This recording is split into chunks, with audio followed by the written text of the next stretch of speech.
Sanibona bafowethu, silala sekhona bafowethu. Tomorrow bafowethu, FNB. Izobe sikhala bafowethu. It's a home game, but you know it's team enkulu. We need to play ekanjani elikhulu. Asikho ke lapho bafowethu.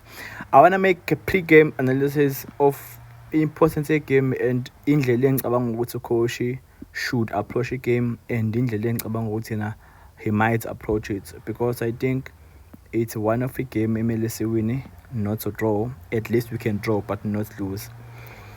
For me, I think ukuthi into yokuqala le game inkulu nakuma players njengoba nakuthini inkulu as ama fans. So I think if mhlambe we can have experience on the field bese sibe khona sibe ne tactic yokudlala ayokudefender, we might win a game. We are playing an opponent that is not lethal in terms of attack, but lethal ku convert ama chances. Laba bantu ungadlala nabo but amathuba batholayo they will score. We've seen it even kwisizini, abanqini kwina ngo 3-1 nje out of the blue, abanqini ukora amagola u2 in 5 minutes. So sidlala ne team engekho on form but ene quality, ene experience, especially abomkwenda and stuff, naboronweni, so they know ukuthi what is at stake. Into engisabisayo is ukuthi sinabadlali abasha abasavazama ukuzenzela igama kwePirates. 2 abanga usomunyaka azadlale kwi-FNB egcwele. So that is already a challenge. So we can't have ama players kusasa more than 3 or 2 azobe enaleyo fright leyo. 1, and I know coach wethu might bring uDancing or he might bring Sesane. He likes doing those things emagameni amakhulu, and even no Rivero, they like to ukuletha abadlali abanjalo. It's okay. So China on the right, Van Rooyen, central Siema Sbisi, on the left Hoto. Reason why ngidlala uHoto on the left is because we'll be relying more on the energy kule game. Ukuya phambili nokuya emuva siyadinga, and uHoto is one person olekha decision making phambili, but is one person who's very problematic kwi opponent.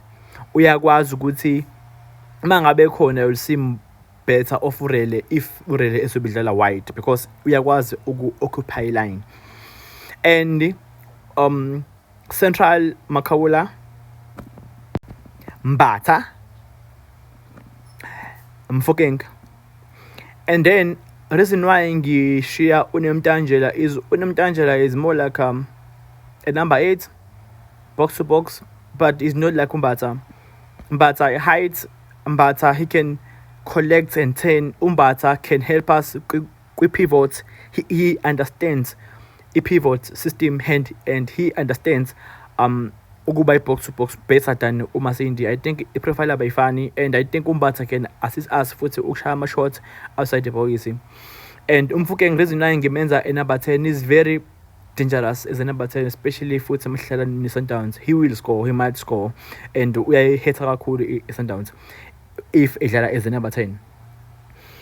Because if you play him as a left forward, uyamexpose kumdawu njalo, he needs to accolade ball ama 1v1, and he might lose some of the backless, and that might put him out again. Okay, and then kumdawu ngimqhatha noMoremi as a left forward. Ngifuna uMoremi again. I saw him Moremi against I think a Congo. He can play with bullies, and he can ngithanda ukuthi uyakwazi ukudlala off the ball uMoremi, and uyakwazi uconvector from mid defense to attack. And Umdawu currently is playing more as a wing back, where Umdawu these days ulungisile kuma final decisions. So for sure coach uyamthemba more ukuya forward. And then on the right Police, and then ngingambeka ngaphandle uMbuthuma and play uMakgopa. I feel like uMbuthuma is not ready yet for such games. He's doing well done pick up, but I'd put uMakgopa. Reason why I put uMakgopa is because Sundowns is very slow mover.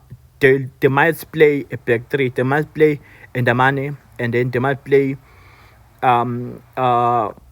Grant, and then they might play Cupido, and then Bepume Ngomdao on the right, and then play Morena as a right wing. Basically they'll be defensive. So mina iyona ilana phe ngihamba ngayo, and then I might sacrifice uMakgopa second half, maybe game is a leader, and then put on De Jong as a center forward, and then see inside be interact be no Moremi no police forward, and 40 second half I might bring and then I might bring Mbule as a number 10 second half, and then while Lurele will be more an out winger, because late game Cardoso, what he will do, he will want it team yakhe idlale nearer to each other. Basically they will want to ukusivalela ngaphakathi, so that singakwazi ukupenetrate kuma channels, because amagoli esakora is where we playing through channels, so they might play wider nearer. So Tina, we might see Paris a different, playing with the wingers are open, and then having wing backs Hoto and Van Rain occupying channels, because they'll be playing a low block. You will see Sundowns first time playing as a low block. I'll be there tomorrow before it's something I call Natango.